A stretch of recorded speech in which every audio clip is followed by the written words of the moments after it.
Hello students, welcome to the IMB education. आज की इस वीडियो में हम कर रहे हैं क्लास 12th बायोलॉजी का chapter 10 microbes in human welfare के मल्टीपल चॉइस क्वेश्चन, और ये हम करें NCERT एक्सेम्पलर बुक से। तो चलिए स्टार्ट करते हैं सबसे पहले क्वेश्चन से। तो हमारा फर्स्ट क्वेश्चन है, the vitamin whose content increases following the conversion of milk into curd by lactic acid bacteria is. Okay, जब मिल्क जो है वो लैक्टिक एसिड की मदद से जो वो कर्ड में कन्वर्ट हो जाता है तो कौन सा विटामिन जो इंक्रीज हो जाता है? ऑप्शन ए है विटामिन सी, ऑप्शन बी है विटामिन डी, ऑप्शन सी है vitamin B12 and option D है विटामिन ई। तो कौन सा विटामिन जो है वो इंक्रीज हो जाता है? तो यहाँ पे आपको बता दें कि ये नीट में आया हुआ क्वेश्चन है, तो यहाँ पे करेक्ट आंसर आएगा option C vitamin B12। Vitamin B12 जो वो इंक्रीज हो जाता है। ओके, नेक्स्ट हमारा सेकंड क्वेश्चन है, the waste water treatment generates a large quantity of sludge which can be treated by anaerobic digester, floc, chemicals या फिर ऑक्सीडेशन पॉन्ड। ओके, जो वेस्ट वाटर ट्रीटमेंट होता है वहाँ पे स्लज जो है वो कैसे ट्रीट किया जाता है? तो आपका करेक्ट आंसर आ जाना चाहिए। यहाँ पे करेक्ट आंसर आएगा क्या? Anaerobic digester. एनारोबिक डाइजेस्टर की मदद से उसे ट्रीट किया जाता है। ओके, नेक्स्ट हमारा थर्ड क्वेश्चन है, methanogenic bacteria are not found in. Methanogenic bacteria कहाँ पर हमें नहीं मिलेंगे? ऑप्शन ए है rumen of cattle, option B है gobar gas plant, option C है bottom of water logged paddy field and option D है एक्टिवेटेड स्लज। कहाँ पर हमें मिथेनोजेनिक बैक्टीरिया नहीं मिलेंगे? तो इसका करेक्ट आंसर आएगा क्या? Option D activated sludge. Activated sludge के अंदर हमें मिथेनोजेंस देखने को नहीं मिलेंगे। ओके, नेक्स्ट जो हमारा क्वेश्चन है फोर्थ क्वेश्चन, ये है मैच द कॉलम।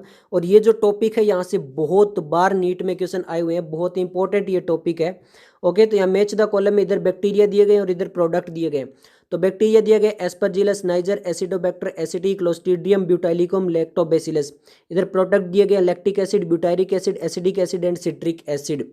तो जब भी ऐसा क्वेश्चन आता है तो सबसे पहले हम सभी को जो मैच कर लेते हैं, उसके बाद हम ऑप्शन देखते हैं। तो सबसे पहले अगर हम बात करें कि एस्परजिलस नाइजर, एस्परजिलस नाइजर हमारा कहाँ पर जाएगा? एस्परजिलस नाइजर जाएगा हमारा सिट्रिक एसिड के। इसका प्रोडक्ट क्या है? सिट्रिक एसिड प्रोड्यूस करता है ये। नेक्स्ट हमारा एसिडोबैक्टर एसिडिक, ये क्या करता है? एसिटिक एसिड प्रोड्यूस करता है। नेक्स्ट हमारा क्लोस्ट्रीडियम ब्यूटाइलिकम, क्लोस्ट्रीडियम ब्यूटाइलिकम क्या प्रोड्यूस करता है? Butyric acid. एंड नेक्स्ट हमारा लास्ट लैक्टोबैसिलस, ये प्रोड्यूस करता है लैक्टिक एसिड। तो अब ऐसे ऑप्शन देख लेते हैं। ए जो है वो हमारा फोर्थ में जाना चाहिए, ए फोर्थ में हमारा सी और डी ऑप्शन में जा रहा है।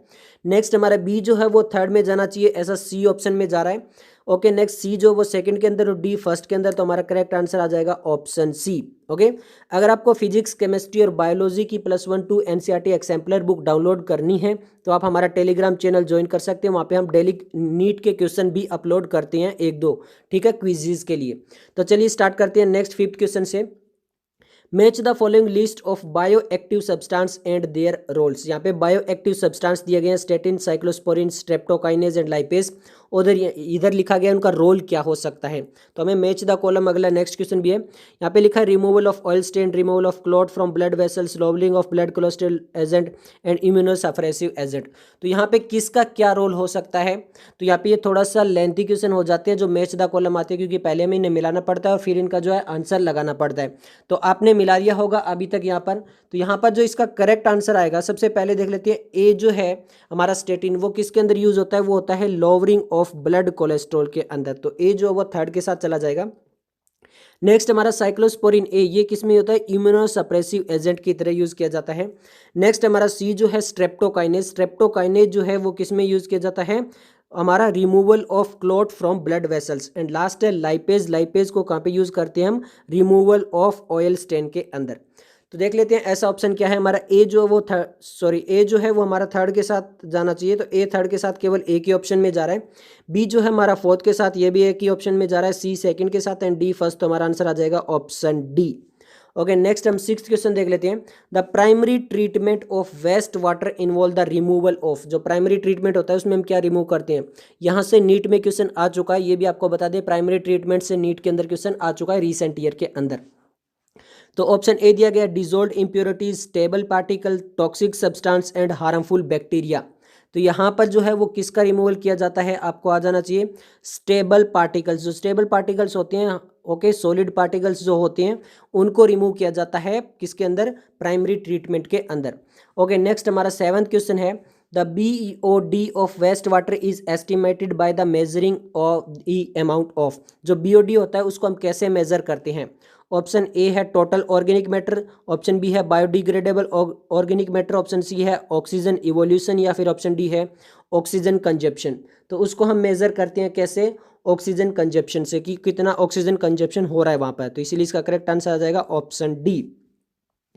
ओके, नेक्स्ट हमारा 8th क्वेश्चन है, which one of the following alcoholic drink is produce without distillation? ऐसी कौन सी जो प्रोडक्ट है जो विदाउट डिस्टिलेशन जो है वो एल्कोहलिक ड्रिंक्स बनाए जाते हैं? ऑप्शन ए है वाइन, ऑप्शन बी है विस्की, ऑप्शन सी है रम एंड ऑप्शन डी है ब्रांडी। तो देखिए, इसको हम याद रखने का ये तरीका एक छोटी सी ट्रिक है। जैसे वो एक गाना था हनी सिंह का, 4 बोतल वोडका, तो यहाँ पे हम वो यूज़ करते हैं कि 4 वर्ड जो आते हैं जिसके अंदर भी 4 वर्ड आते हैं वो विदाउट डिस्टिलेशन होते हैं। यहाँ पे 4 वर्ड वाला एक है वाइन। ओके, याद रखना, बियर में भी 4 वर्ड आते हैं और वाइन में भी 4 वर्ड आते हैं। एनसीईआरटी के अंदर से अगर आप ये ट्रिक है ऐसे याद रखने की, तो यहाँ पे जो 4 वर्ड आए जिसके अंदर, उसे हम विदाउट डिस्टिलेशन यूज़ करते हैं। तो यहाँ पे ऑप्शन आ जाएगा हमारा ए। ओके, नेक्स्ट हमारा 9th क्वेश्चन है, the technology of biogas production from cow dung was developed in Indian largely due to the efforts of. जो हमारा बायोगैस प्रोडक्शन है वो किसकी मदद से हमारे इंडिया के अंदर बहुत ज़्यादा लार्ज अमाउंट में डेवलप हुआ है? तो ऑप्शन ए है Gas Authority of India, option B है Oil and National Gas Commission, option C है Indian Agricultural Research Institute and Khadi and Village Industrial Commission, and option D है इंडियन ऑयल कॉरपोरेशन। तो जो biogas plant जो है जिसको develop कराने में बहुत ज़्यादा मदद की है वो किसने है? Indian agriculture research Institute and Khadi and village industries commission, यानी ऑप्शन सी। ओके, अगर आपको बायोलॉजी के नोट्स डाउनलोड करने हैं तो डिस्क्रिप्शन में लिंक दिया गया है, आप जाके परचेज कर सकते हैं। ओके, नेक्स्ट हमारा 10th क्वेश्चन है, the free living fungus trichoderma can be used for. जो ट्राइकोडर्मा फ्री लिविंग फंगस होती है उसको कैसे हम यूज़ कर सकते हैं? ऑप्शन ए दिया गया है किलिंग इंसेक्ट, ऑप्शन बी दिया गया biological control of plant disease, option C दिया गया controlling butterfly caterpillar, and option D दिया गया प्रोड्यूसिंग एंटीबायोटिक्स। तो जो ट्राइकोडर्मा होती है फ्री लिविंग फंगस, उसको हम यूज़ करते हैं as a biological control of plant disease में। तो यहाँ पे करेक्ट आंसर आ जाएगा ऑप्शन बी। ओके, नेक्स्ट हमारा 11th क्वेश्चन है, what would happen if oxygen availability to activated sludge flocs is reduced. अगर वहाँ पर ऑक्सीजन की अवेलेबिलिटी कम हो जाए एक्टिवेटेड स्लज के अंदर तो क्या उसका इफेक्ट आएगा? ऑप्शन ए है it will slow down the rate of degradation of organic matter, option B है the centre of the flocs will become anoxic which would cause death of bacteria and eventually breaking of flocks, and option C है flocks would increase in size as anaerobic bacteria would grow around flocks, and option D है protozoa would grow in large numbers। Okay, अगर oxygen की availability कम हो जाए, आपको याद रखना है कि यहाँ पे BOD होता है, बायोलॉजिकल ऑक्सीजन डिमांड यहाँ पे होती है क्योंकि बैक्टीरिया से वर्क कर रहे होते हैं। तो ऑक्सीजन की अवेलेबिलिटी कम हो गई है तो वहाँ पर क्या होगा? तो वहाँ पर होगा the centre flocs will become anoxic which would cause death of bacteria eventually breaking of the flocks। तो इसीलिए करेक्ट आंसर आ जाएगा ऑप्शन बी। ओके, नेक्स्ट हम 12th क्वेश्चन देख लेते हैं, mycorrhiza does not help the host plant in. जो mycorrhiza होता है वो होस्ट प्लांट में किस में मदद नहीं करता है? नॉट हेल्प लिखा है वो इन्होंने साफ साफ।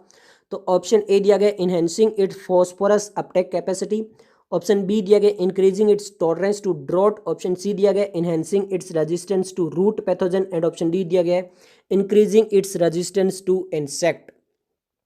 तो देखिए, जो माइकोराइजा होता है वो इंसेक्ट को रजिस्ट करवाने में कोई मदद नहीं कर सकता है होस्ट प्लांट की। तो इसीलिए करेक्ट आंसर आ जाएगा option D increasing its resistance to the insect, because इसमें माइकोराइजा कोई भी हेल्प नहीं कर सकता है।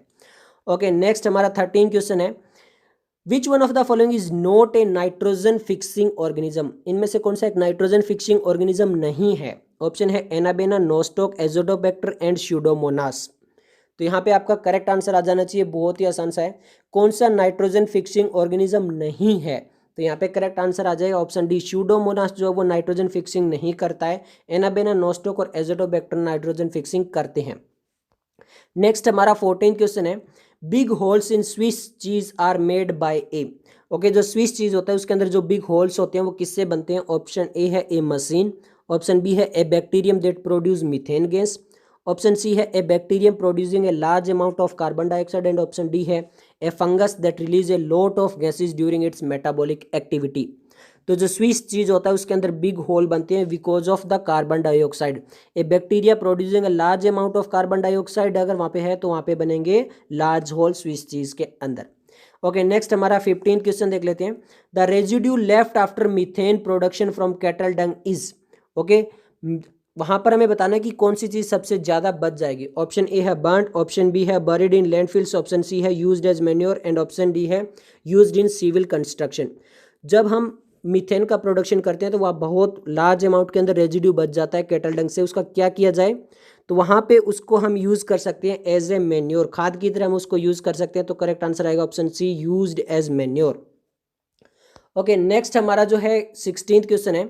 16th क्वेश्चन है हमारा मिथेनोजेंस डू नॉट प्रोड्यूस। जो मिथेनोजेंस होते हैं वो क्या चीज़ प्रोड्यूस नहीं करते हैं। ऑप्शन है ऑक्सीजन, मीथेन, हाइड्रोजन सल्फाइड या फिर कार्बन डाइऑक्साइड।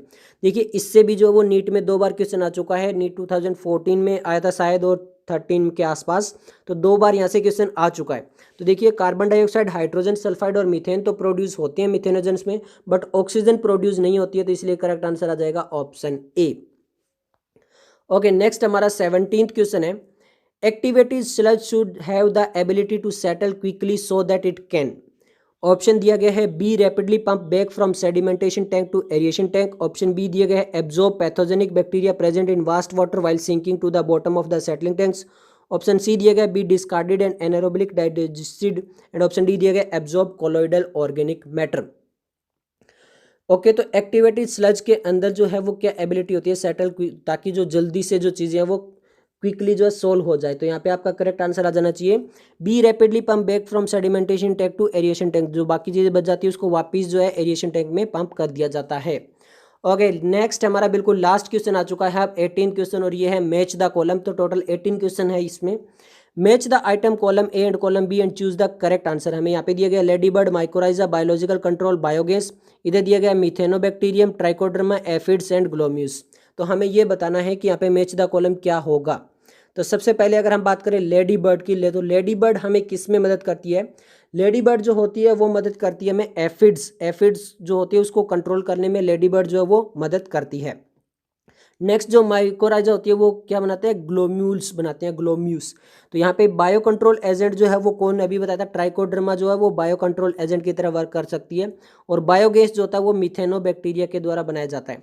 तो अब ऐसा ऑप्शन देख लेते हैं, ए जो है वो हमारा थर्ड के साथ जाना चाहिए, ए थर्ड के साथ हमारे 2 ऑप्शन जा रहे हैं। बी जो है वो फोर्थ के साथ जाना चाहिए, ऐसा केवल एक ही ऑप्शन बचता है, हमारा आंसर आ चुका है। बट फिर भी देख लेते हैं, सी सेकंड के साथ एंड डी फर्स्ट के साथ। तो करेक्ट आंसर आ जाएगा ऑप्शन बी। तो आज की वीडियो के लिए इतना ही। अगर आपको वीडियो पसंद आई तो लाइक कीजिए, दोस्तों के साथ शेयर कीजिए। मिलते हैं जल्दी नेक्स्ट वीडियो के साथ, तब तक के लिए धन्यवाद।